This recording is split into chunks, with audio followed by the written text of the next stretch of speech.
Les victimes sont des proches, vous le savez tous, de Julian Schwarzer, qui est un rappeur connu sous le pseudonyme de SCH. Ce samedi 7 novembre, le procureur de la République de Marseille dressait son bilan contre la DZ Mafia, une organisation criminelle issue du narcotrafic dans les quartiers nord de Marseille. Elle serait impliquée dans plusieurs affaires, dont une extorsion en bande organisée, un racket de boîte de nuit, mais aussi dans l'assassinat d'un proche de SCH le 26 août dernier, à la sortie d'une discothèque de la Grande Motte dans une voiture qui devait initialement ramener le rappeur à son hôtel. Ces personnes qui circulaient en véhicule automobile étaient visées à l'aide d'armes de catégorie A.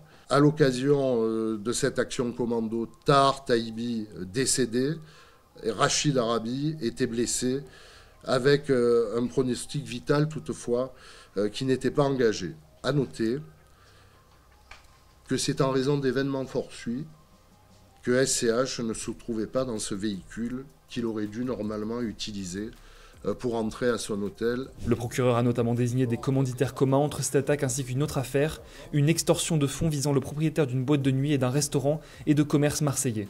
Au total, 119 personnes ont été interpellées, dont plus de 100 mises en examen depuis le 1er octobre, tout en lien avec le gang marseillais de narcotrafiquants. Pour ce qui est de l'attaque à la Kalachnikov visant le rappeur SCH, 22 personnes ont été mises en examen, dont les 4 membres du commando.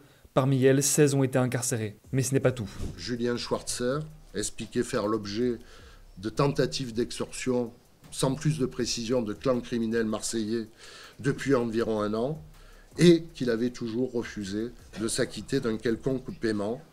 Il faisait, au regard de sa résistance, en tout cas c'est ce qu'il nous expliquait, l'objet depuis 4 mois de menaces de mort qu'il avait contraint à changer ses habitudes de vie. Même si la justice et la police estiment que la DZ Mafia est aujourd'hui affaiblie par ses nombreuses incarcérations et mises en examen provisoires, l'organisation criminelle a dernièrement lancé un défi à l'État en menaçant directement la directrice de la prison des Baumettes à Marseille. Un commando de 2 hommes de 17 et 21 ans, recrutés via les réseaux sociaux, a ainsi été interpellé par la BAC le 1er décembre. Les 2 individus stationnés armés aux abords de l'établissement pénitentiaire, ils ont été écroués ce vendredi 6 décembre.